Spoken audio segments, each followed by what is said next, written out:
Welcome to Think Big with Dan and Qasim. Join hosts Dan Melnick and Qasim Masood as they explore big ideas, limitless possibilities, and engage with visionaries, entrepreneurs, and thought leaders who dare to dream big, get inspired, motivated, and find practical tips for personal growth. Think big, dream bigger, and ignite your potential. Welcome to Think Big with Dan and Qasim. If you want to go ahead and introduce yourself, tell us where you live and what you do for a living. Thanks for having me on the podcast first. So I'm originally from Toronto, Canada, but we reside in Miami. Our business is a U.S. business. We've been in the tech-enabled Pilates space, looking at ways to disrupt the industry and make sure that people have the accessibility to do Pilates whenever they want, wherever they want. Awesome. So what inspired you or what made you want to get into the Pilates space? It's a very good question. I watched the growth in, I guess, the digital fitness at the time. And my partner, who happens to be my wife, Melissa, had been in the Pilates space for over 20 years. And during those 20 years, she was, an instructor. She was a brand ambassador for a lot of, the big Pilates companies out there. And on the heels of, leaving and trying to do her own thing, she decided to start building her own Pilates reformers for brick and mortar, 12 feet in length, 450 pounds. In my mind, it wasn't as scalable as a business that, this business that we created. So, on the heels of her building reformers, we all of a sudden hit COVID and she had a little more time to, focus on what she wanted to do. She had a lot of clients that she had put reformers in their homes, except they would never jump on the reformers if there wasn't an instructor with them. So she realized she just didn't have time anymore to go to their places and help them. So they were never jumping on the reformers as she was opening up a brick and mortar studio. So what ended up happening is she had designed this beautiful concept of having a tablet attached to a reformer and, said why can't you have instruction right from, your reformer so that you didn't need an instructor to be with you at all times. And when she showed me the design, immediately I was hooked. And we decided to jump into the business and start it. Awesome. So can you just talk more in depth, how exactly it works? So it's like a product and there's technology involved. What does that look like exactly for people who don't know? Totally. So it's hardware and software. So, most people decide to take one route and either do hardware or software. But we decided to jump into the deep end and really go for it. So it's actually pretty interesting. When we were watching the growth from, the Peloton to the Hydro to Tonal to all these other companies, we knew that people were engaging with a digital instructor. And especially during COVID, typically they say your routine, changes over a 3-month period, and then you get comfortable doing what you're doing. And so the fact that COVID lasted so long, people were just comfortable working out at home and, not going to the gym, they were worried about, catching a virus, or they were worried about, being surrounded by people if they were intimidated. So basically when we decided to hop into it, it was already been done, but just not in the modality that we were venturing into. And the really neat part is that, and where we saw kind of the void in the market is Pilates has never really been transitioned to at home for a regular person. The top 0.1%, could have a personal trainer come to their house, spend $200 on a private lesson and, have them 3 days a week, which is just unattainable for most people. So, you've always had spin bikes, you've always had rowers, you've always had, weights at home, but you've never had a Pilates reformer that you can just jump on by yourself. Now, on top of that, Pilates doesn't have an engine. So it's actually not a dangerous modality. When you talk about a treadmill, treadmills are dangerous and they're always in, brick and mortar. They're in most gyms around the world. I mean, it just didn't make sense to me why this couldn't have been transitioned. So, we started out on our journey where, we really tried to how to build that roadmap, that business plan around understanding the market, understanding the scale and the size of it,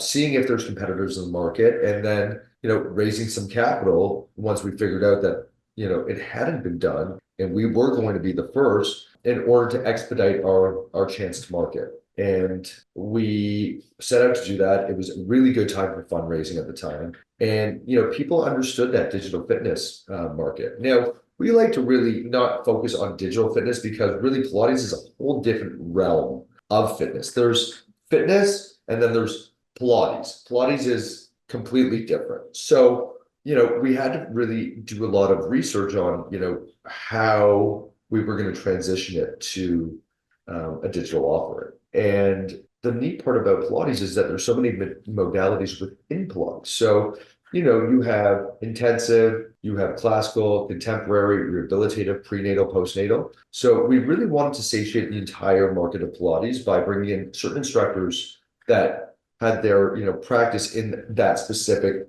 modality within Pilates. So, that was really important. And that was one aspect of our business. Then it was building the reformers. We actually partnered with one of the biggest fitness manufacturers in the world, who's also an investor of ours. So it really expedited our way to market. Having said that, he didn't help with the prototype. We had to go and find somebody to build our prototype. We went through probably like 3 or 4 prototypes before we were comfortable with manufacturing it. Now, when you design a product, it might not be manufacturable. So it could look unbelievable and the designer could have done an unbelievable job. But once you go to manufacture the product, you can't get one piece of wood that goes all the way around the reformer. You have to break it up. There's so many aspects that come along with it. So really, you're just learning it along the way. Like any entrepreneur, you're kind of faking it till you make it, right? Like you kind of just got to learn and learn and learn. And every day is an iteration of your time and understanding, the value that you want to bring to your customer. So you're really focused in this huge realm from like a patent strategy and seeing if it's already been patented, because you can manufacture something and then realize that you've infringed on somebody's patent. So there's so many different aspects that come along with it, but ultimately in the end, we were able to create it, not only from a digital aspect of it, but also the hardware. And together, it made it so easy. The goal was just like any kind of fitness product out there, you want somebody to feel comfortable jumping on it. You didn't, Pilates was steeped in tradition, lacking in innovation. There have been Pilates before. Pilates has been around for 100 years. Right. And it's probably the longest modality in all of fitness. It's been around for forever. Right. And, when we saw that it really hadn't been updated at all, we decided to make a product that was sexy, something that people wanted to put in their house. It almost showcased like art, but also with the utility aspect of it. And so, we set out to do it and we accomplished what we set out to do. So how does it work? Do people buy the product and they pay like a subscription for the software? Or like, what does that look like? Or do you have like different packages depending on which classes they want? It's a good question. So we have 2 different markets that we want to satiate. It's the B2B market and the D2C market.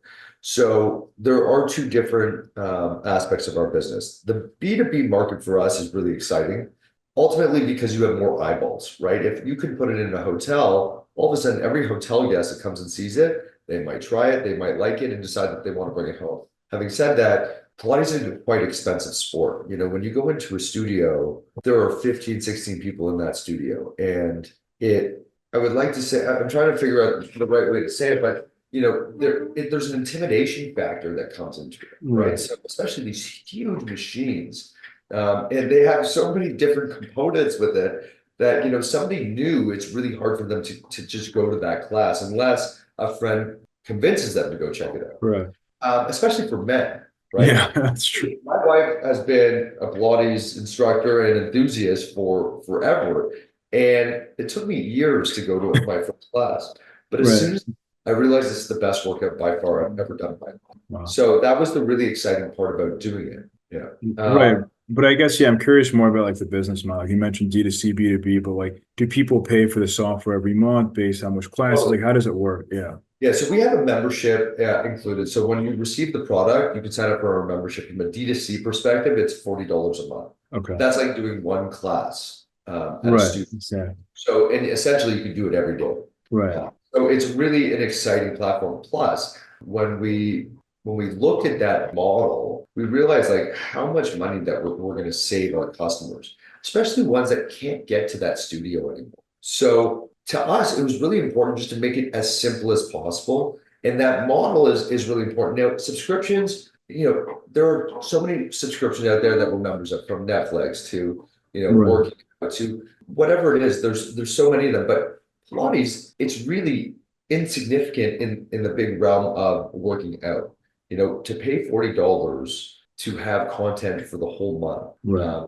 the best modality in the world is great. And not only that, but this is kind of how we thought about it. Each studio kind of pigeonholes themselves into one style of Pilates. So if you want to do an Right. intensive version or cardiovascular version of Pilates, you have to go to one studio. If you want to do a classical version of Pilates, even though the reformers are relatively the same, Right. you have to go to a different studio. So the goal for us was like, when we're bringing it to the home, allow these customers to do whatever style they want, especially if there's multiple people in the house. Right. So that was a really cool part about our membership and how we kind of, we sold it to our customers. Now, our reformer is super simple to use. We use a tech-enabled, we use a button system, right? So where most reformers, you have to, pull a spring and attach it, ours is just simple. You press a button and engage a spring, which makes it that much easier, but also simplifies it. So when you're at home and you're watching an instructor on the screen,